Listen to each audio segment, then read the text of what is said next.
जी नाज़रीन, finally captain ने team में तब्दीलियाँ लाई हैं और जैसे कि पहले भी हमने जिक्र किया कि डॉक्टर फरदौस आशिक अवान की जगह मामले खुसूसी जो हैं वो जनरल रिटायर्ड आसिम सलीम बाजवा जो हैं वो आए हैं। उनका एक बहुत बड़ा पोर्टफोलियो है, उस पर हम आपके सामने रखेंगे कि उनकी एजुकेशन कहाँ है, क्या क्या पोर्टफोलियो उनके सामने रहे हैं। और दूसरी तरफ हम देख रहे हैं कि वजारत इत्तलात जो है वो उसका कलमदान जो है वो दिया गया है सेनेटर शिबली फराज को। मैं आपको पहले बताता हूँ कि जी सेनेटर शिबली फराज क्या हैं जनाब, उनका पोर्टफोलियो क्या है। सैयद शिबली फराज किसी तारफ़ के मोहताज नहीं है जनाब, मारूफ शायर अहमद फराज के वो साहबजादे हैं और उनके करीबी अजीज़ों में बैरिस्टर सैयद मसूद कौसर जो गवर्नर KP के रहे हैं वो यानी उनके करीबी अजीज़ों में है। ये उनका पोर्टफोलियो है, यानी एक वालिद का बड़ा नाम रहा है, फिर उनके अजीज़ में रहे। 2015 में यानी KP से वो सेनेट के मेंबर बने और 2018 में सेनेट के कायदे अवान बने और बड़ा अच्छा उन्होंने प्ले किया अभी तक। जो अगर सूरत हाल आपने देखा होगा कि जब सेनेट के चेयरमैन को तब्दीली की बात की गई थी, उनको तब्दील करने की बात की गई, तो बड़ी यानी खामोशी से उन्होंने बड़ा अहम रोल प्ले किया है। और अभी फाइनली 27 अप्रैल 2020 को उनको वफाकी वज़ीर बराए इत्तलात व नशियात जो है वो मुकर्रर किया है। अगर बैकग्राउंड में हम देखें तो बेसिकली वो ज़ाहिर कोहाट से हैं और वहाँ से ही उन्होंने तालीम हासिल की। कोहाट से कैरेट कॉलेज कोहाट से उन्होंने ग्रेजुएशन की और प्रोफेशन के हवाले से उन्होंने कुछ अर्सा तक इन्वेस्टमेंट बैंकर का तजर्बा वो रखते हैं और उसके बाद पायलट और सिविल सर्वेंट के तौर पर भी फ़राइज़ उन्होंने सर अंजाम दिए हैं फ़ज़ाइया में। और 2002 में कोहाट डिस्ट्रिक्ट से उन्होंने मेयर के इंतखाबात यानी में हिस्सा लिया, यानी 2000 के बाद फाइनली वो सियासत में उन्होंने कदम रखा। यानी उसके बाद से फिर तहरीक इंसाफ में आकर उन्होंने ज़रा वो अब सेनेटर हैं और अब वो वज़ीर इत्तलात हैं। बाद में बात करेंगे कि आगे क्या चल के होगा, लेकिन साथ साथ मैं आपको बताता चलूँ कि जो लेफ्टिनेंट जनरल हैं रिटायर्ड आसिम सलीम बाजवा, उनका भी पोर्टफोलियो आपके सामने रखते हैं। ज़ाहिर है कुछ चीज़ें तो आपको पता है कि वो जनरल रिटायर्ड इशफाक परवेज़ कियानी के साथ भी वो रहे, फिर जनरल राहील शरीफ के साथ भी रहे, DGSPR भी वो रहे, फिर 111 ब्रिगेड जो है जब लाल मस्जिद का जो ऑपरेशन हुआ उस वक्त भी वो वहाँ पे मौजूद थे। फिर साउदर्न कमांड, ये बहुत अहम ओहदा होता है, ये बहुत कम फौजी जनरलों के पास रहा है और समझो कि उसमें आधा मुल्क है जो कोयटा और वो बलूचिस्तान पूरा है और बहुत से एरियाज़ जो इसमें आते हैं। फिर CPAC के हवाले से, क्योंकि ज़ाहिर है इनकी पहले से ही उस एरिए में एक अच्छी अप्रोच थी, वो साउदर्न कमांड रहे हैं। उसके बाद CPAC के वो चेयरमैन जो है वो रहे हैं और फाइनली अब उनके पास CPAC के चेयरमैन का ओहदा भी है और अब मामले खुसूसी भी वो हैं। उनके हवाले से अगर बात करें तो जो तालीम अगर उनकी बात करें तो उन्होंने कोयटा कॉलेज से और इसी तरह नेशनल डिफेंस यूनिवर्सिटी है और कैम्ब्रिज यूनिवर्सिटी, यानी यहाँ से इन्होंने ग्रेजुएशन हासिल की। उसके अलावा किंग्स कॉलेज लंदन से उन्होंने मास्टर किया डिफेंस स्टडीज़ में और MSc वार स्टडी में उन्होंने की है NDU से। ये यानी उनका पोर्टफोलियो है।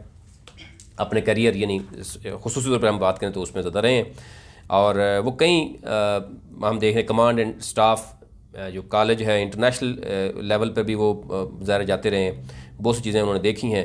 2012 से 2016 तक वो DGISPR रहे और दिसंबर 2016 में वो GHQ में ज़ाहिर है उनके पास एक अहम ओहदा भी रहा। फिर सितंबर 2017 से वो सदर्न कमांड उनके पास रहे, फिर CPAC के पास रहे। लेकिन अहम ओहदों के अलावा उन्हें तमगा बसालत और हलाल इम्तियाज़ भी जनाब इनको दिया गया है। ये इनका एक पोर्टफोलियो आपके सामने रखा है। अब पहले मैंने आपको बता दिया कि डॉक्टर फरदौस आशिक अवान को क्यों निकाला है, वजह क्या थी। एक तो उनका इंटरनेशनल नेशनल लेवल पे उस तरह का पोर्टफोलियो नहीं था, पार्टी के अंदर से मुखालफत, बाकी अपोजिशन को भी वो हैंडल नहीं कर पा रही थी, करप्शन के स्कैंडल सामने आ गए। फाइनली आपको पता है कि कैप्टन जो है वो फ़ौरन अभी आप ये देख लें कि कोई भी वफाकी वज़ीर, जैसे कि मैंने पहले बताया, असद उमर जैसा, जहांगीर खान तरीन जैसा, जो दाएँ बाएँ दोनों, ये कहा जाता है एक डिप्टी जनाब प्राइम मिनिस्टर है, वो भी अगर उसको खान को लगा तो वो भी साइड पे हुए। तो इसलिए डॉक्टर फरदौस आशिक अवान का मामले खुसूसी से डीनोटिफाई होना या उनको बरतरफ करना कोई बड़ी बात नहीं है, यानी ये एक मामूल का हिस्सा बन चुका है जैसे कि पहले चलता हुआ नज़र आ रहा है। अब मज़ीद भी और लोग जा रहे हैं, एक और डॉक्टर साहब जा रहे हैं। डॉक्टर कौन से जा रहे हैं वो आपको पता ही है, जो हेल्थ में है डॉक्टर, जिनके हवाले से बहुत सी चीज़ें सामने आई हैं, तो वो डॉक्टर भी जल्द जाने वाले हैं। फिर PTV के भी कुछ लोग जाने वाले हैं, तो वो मैं आपको अलग से बताऊँगा। अच्छा, तनकीद करने वाले अब ये भी बात कर रहे हैं कि एक तो पहले तो बातें ही होती रही हैं, अब तो डायरेक्ट जनाब जनरल रिटायर्ड आसिम सलीम बाजवा साहब आ गए हैं, तो यानी इस्टेब्लिशमेंट का मुकम्मल जो है कंट्रोल जो है वो हो चुका है। और ये भी कह रहे हैं, और दूसरा ये कह रहे हैं कि क्या तहरीक इंसाफ के पास कोई ऐसा शख्स नहीं था जो मामले खुसूसी तौर पर सामने आए। लेकिन ज़ाहिर है ये हम देख रहे हैं कि ज़ाहिर तनकीद करने वाले बहुत सी चीज़ें करेंगे, लेकिन अभी फ़िलहाल बहुत सी चीज़ें हैं। एक तो जो बताया जा रहा है सी पैक अपनी जगह मौजूद है और ज़ाहिर है वो उसको भी देख रहे हैं। मसला कश्मीर को जब वो DGSPR थे उस वक्त भी उन्होंने उजागर किया, और दोबारा अब कहा जा रहा है कि मसला कश्मीर को उजागर किया। अब राइट टाइम है मसला कश्मीर को, मकबूजा कश्मीर में जो सूरत हाल है वो भी आपके सामने है। इसके साथ साथ जो नेशनल और इंटरनेशनल जो एक पोर्टफोलियो है उनके पास मौजूद है, और उस लेवल पर चीज़ों को देखना है और फिर रिफॉर्म्स लाने हैं मुतल्लिका वजारत में, यानी जिसमें PID है, PTV है, बाकी इदारे हैं, नेशनल यानी एक बहुत बड़ा एसेट है, उसमें रिफॉर्म लाने की बात की गई है। अब देखना यह है किस लेवल तक जो है किया जाएगा, किस तरह के उनको ज़रा मुश्किलात आएंगे, तीनों को सेटिस्फाई कर पाएंगे। एक तरफ ज़रा मीडिया है और मीडिया के क्राइसिस आपके सामने हैं, जिसमें अखबारात बंद हो रहे हैं, चैनल बंद हो रहे हैं, मीडिया जो वर्कर्स हैं वो सरापा एहतजाज हैं, उनको सैलरीज नहीं मिल रही। दूसरी तरफ अगर हम बात करें तो अपोजिशन है, और फिर हुकूमत भी है, और फिर DG यानी जो है वो इस्टेब्लिशमेंट है। तो ये चारों एरियाज़ में वो किस तरीके से करेंगे, और साथ साथ इदारे में रिफॉर्म्स भी लाने हैं।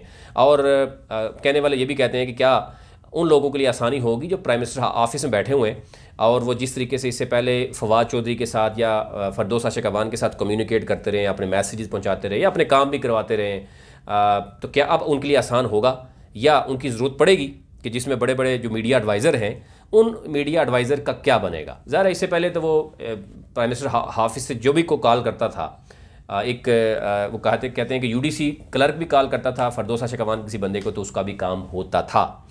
अब क्या ऐसा होगा, चलेगा, या इमरान खान एक फुली ज़ाहिर जब वजारत दे दी गई शिबली फराज को और उनको, और शिबली फराज और जनरल रिटायर्ड आसिम सलीम बाजवा वो किस तरीके से अपनी टीम तैयार करेंगे, क्या उनको टीम तैयार करने में आसानी होगी। तो बहुत सी ऐसी चीज़ें हैं। सोशल मीडिया, डिजिटल मीडिया के हवाले से कहा जा रहा है कि रेगुलेटरी अथॉरिटी जो है वो सामने आएगी, बहुत सी फेक न्यूज़ है। अभी से आप देख लें कि ट्विटर पे बहुत से फेक अकाउंट्स मौजूद हैं, जिसमें बड़े बड़े जर्नलों के नाम पे मौजूद हैं, जजेस के नाम पे मौजूद हैं, फिर पॉलिटिशियन के नाम पे मौजूद हैं। और अगर ट्विटर्स और फेसबुक और ये वो मीडिया है जिस पे अब सबसे ज़्यादा यकीन लॉकडाउन की वजह से घरों में लोग मौजूद हैं, अब वो फेक अकाउंट्स अगर मौजूद रहेंगे तो डेफिनेटली मज़ीद फेक न्यूज़ सामने आएंगी। इसको कैसे टैकल किया जाएगा, और कौमी बयानिया कहा जा रहा है कि उसको आगे लेके चलेंगे, उसमें एक पॉलिसी शिफ्ट हो रहा है जनाब, इसीलिए वो आए हैं। और कैबिनेट में डेफिनेटली 2 मज़ीद मजबूत लोगों का इजाफा हुआ है। ज़ाहिर जब शिबली फराज बैठे होंगे या आसिम सलीम बाजवा बैठे होंगे तो कैबिनेट में 2 अहम रहनुमा जो है वो सामने आएंगे। फिर इसके साथ साथ उन्होंने क्राइसिस सारे सॉल्व किए हुए हैं। लाल मस्जिद जैसा मामला भी उनके सामने था, सदर्न कमांड की हुई है, फिर ट्रिपल ब्रिगेड को भी कमांड किया हुआ है, और 3 जर्नैलों के साथ भी काम किया हुआ है, नेशनल इंटरनेशनल एक्सपोजर भी है। फिर जो इस वक्त मुल्क को दरपेश चैलेंजेस हैं उसमें मकबूजा कश्मीर को उजागर करना है। सी पैक के हवाले से अगर ये कोरोना के बाद जो देखने में नज़र आ रहा है कि दोबारा से उसको स्पीड अप किया जाएगा, और सबसे अहम जो है वो रिफॉर्म्स लाया जाएगा, इंडस्ट्री को दोबारा से यानी देखा जाएगा। ये सारी चीज़ें उनके लिए चैलेंजेस भी हैं, देखना यह है कि क्या होगा। लेकिन तनकीद करने वाले ये भी कहते हैं कि क्या आप इमरान खान के लिए जिस तरह मामले खुसूसी पहले आस्था से फारग हो जाते हैं, क्या इसी तरह इल्ज़ाम लगा के करप्शन का इल्ज़ाम लगा के क्या general general retired Asim Salim Bajwa हैं उनको भी इस तरह फारग किया जा सकता है? इतना आसान होगा? और उन लोगों के लिए क्या होगा जो मुख्तलिफ अपने काम करवाते थे, उनके लिए क्या होगा? अगर आपने मेरा यूट्यूब चैनल सब्सक्राइब नहीं किया तो इसको सब्सक्राइब कीजिए और बेल आइकन पे लाजमी जो है वो क्लिक कीजिए, ताकि हर नई आने वाली वीडियो आप तक पहुंच सके और नई अपडेट्स जो है वो आपको और कमेंट्स करना ना भूलिएगा। अगर किसी कोई स्टोरी हो, कोई प्रोग्राम हो, उस हवाले से हमें आप स्पेशली आवाम से सीखने को मौका मिलता है कि वो आप क्या चाहते हैं और उस पर हम काम कर सकते हैं। और अगर समझते हैं कि किसी चीज़ पे हम काम करें, इन्वेस्टिगेट करें, हमारी टीम है और उसके बाद आपके सामने लाएं, वो भी हम कर सकते हैं। अगर आप हमें कमेंट्स में बताया जाए तो हम उस पर भी काम कर सकते हैं। अच्छा, बात हो रही है कि जनरल रिटायर्ड आसिम सलीम बाजवा साहब की। एक तो मैंने आपको पोर्टफोलियो बताया कि उनकी एजुकेशन क्या है और बाकी मामला क्या हैं। ISPR को वो हेड करते रहे और ISPR को इनके दौर में आपने देखा कि जो जनरल रिटायर्ड आसिम सलीम बाजवा हैं, इन्होंने ISPR को एक नया रंग दिया। ये फर्स्ट टाइम इतने बड़े पोर्टफोलियो का बंदा जो है वो DG ISPR लगे थे। उसके बाद इन्होंने जिस तरीके जिस खूबसूरती के साथ उसको हैंडल किया कि पड़ोसी मुल्क खुसूसी तौर पर भारत की चीखें भी निकल आईं, क्योंकि देखें ISPR जो है पूरी दुनिया के मीडिया को देखता है, पूरी दुनिया से जो इन्फॉर्मेशन है उसको देखा जाता है, और फिर उसके बाद ज़ाहिर है पाकिस्तान का मौक़िफ़, पाकिस्तान आर्मी का मौक़िफ़ जो है वो सामने आता रहा है। मिलिट्री और इस्टेब्लिशमेंट और इसी तरह सिविल और उसकी क़यादतें हैं, उनके आपस में जो ताल्लुकात थे, उनकी चीज़ें जो है वो सामने आती थी। तो एक बहुत ही बड़ा पोर्टफोलियो था, नेशनल और इंटरनेशनल लेवल का एक बड़ा एक्सपोजर उनके पास मौजूद है। जो क्या सरैयाँ मौजूद थी, जो बातें हो रही थी, एक तो हमने देखा कि फाइनेंशियल टाइम्स में जो एक ख़बर लगी, उसमें ये कहा गया है कि जनाब इस्टेब्लिशमेंट ही सब कुछ करवा रही है और इमरान खान के पास यानी किसी किस्म का कोई इख्तियार नहीं है। एक तो वो चीज़ भी सामने आ गई, और उसके बाद हमने देखा कि मुसलसल 4-5 मीटिंग्स हुई।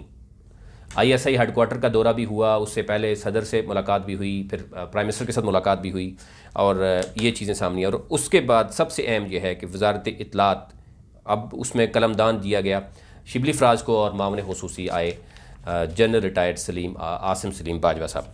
अच्छा, अब एक तो यह है कि इंटरनेशनल इदारा उन्होंने बनाया ISPR को, इंतहाई प्रोफेशनल तरीके से उसको चलाया, और वो सारे लोग जानते हैं मीडिया को वो कैसे हैंडल करते रहे। डेफिनेटली उनके लिए बड़े आसान होगा, और ज़ाहिर है वो समझते थे कि सोशल मीडिया का दौर है और पूरी दुनिया में जो एक इनकलाब आया है वो उसको समझते थे। और आपको याद होगा कि एक ये जो सोशल मीडिया वार, जिसको 5th जनरेशन वार भी कहा गया है, उस हवाले से भी वो समझते थे। फिर आर्मी का मोराल उन्होंने बुलंद किया, और ख़ुसूसी तौर पर जनरल बाजवा के साथ उन्होंने काम किया, और बहुत सी चीज़ें जो है सामने आईं। और मैंने जैसे पहले जिक्र किया कि भारत और इस तरह के बाकी ममालिक के साथ भी वो डिस्कस होते रहे। अब बात हो रही है कि ज़ाहिर है उनका नेशनल इंटरनेशनल लेवल का एक अच्छा तजर्बा है, और इमरान खान को ऐसा ही एक शख्स चाहिए जिसका एक अच्छा यानी हो। अब वो किस तरह हैंडल करेंगे मीडिया को, अपोजिशन को? ज़ाहिर है ये कहा जा रहा है कि जनाब उनके लिए जो एक तरफ मीडिया को करेंगे जिसमें print, electronic media, digital media है, दूसरी तरफ गवर्नमेंट है, और तीसरी तरफ इस्टेब्लिशमेंट है। इसके दरमियान ब्रिज का रोल ज़ाहिर है उन्होंने प्ले करना है, और बहुत सी चीज़ें वो सामने आ रही हैं। तनकीद करने वाले तो और भी बहुत सी बातें करते हैं, लेकिन अब देखना यह है कि क्या चीज़ें होगी, और अपोजिशन को भी उस तरह का मौका नहीं मिलेगा। ये जो बहुत से एंकर्स जो हैं वो उछल कर बातें करते थे। डॉक्टर फरदौस आशिक अवान तो एक ग्रास रूट लेवल की पॉलिटिशियन थी, वो शेख रशीद की तरह गली मोहल्ले की सियासत भी करती थी, तो उसके साथ कोई भी शख्स उलझ सकता था, कोई भी शख्स कोई भी बात कर सकता था। अब वो 10 दफ़ा सोचेंगे जब वो बात करेंगे जनरल रिटायर्ड आसिम सलीम बाजवा से। तो एक तो अपोजिशन भी करैक्टर असैसिनेशन नहीं करेगी जिस तरीके से डॉक्टर फरदौस आशिक अवान को फेस करना पड़ा। सोशल मीडिया के हवाले से जो बातें हुई वो भी सामने नहीं आएंगी, और बड़ा एक प्रोफेशनल रोल नज़र आएगा। हाँ, जो प्रोफेशनली स्ट्रांग होगा, क्वेश्चन कर सकेगा, वो बात करेगा, अदरवाइज़ उसके लिए मुश्किल होगा। बहुत बड़ा सरप्राइज़ दिया इमरान खान ने, बड़ी बातें होती रही हैं, बड़े लोगों के नाम आते रहे हैं कि जी, लेकिन बड़ा सरप्राइज़ दिया है अपोजिशन के लिए भी, मीडिया के लिए भी, और अपने पार्टी रहनुमाओं के लिए भी बड़ा यानी सरप्राइज़ दिया है कि जनाब वो आए हैं। और दूसरा नाम शिबली फ़राज का है, जैसे मैंने पहले आपको बताया। अब देखना यह है कि किस तरीके से ये वो करते रहेंगे, हैंडल कैसे करेंगे जनरल रिटायर्ड आसिम सलीम बाजवा।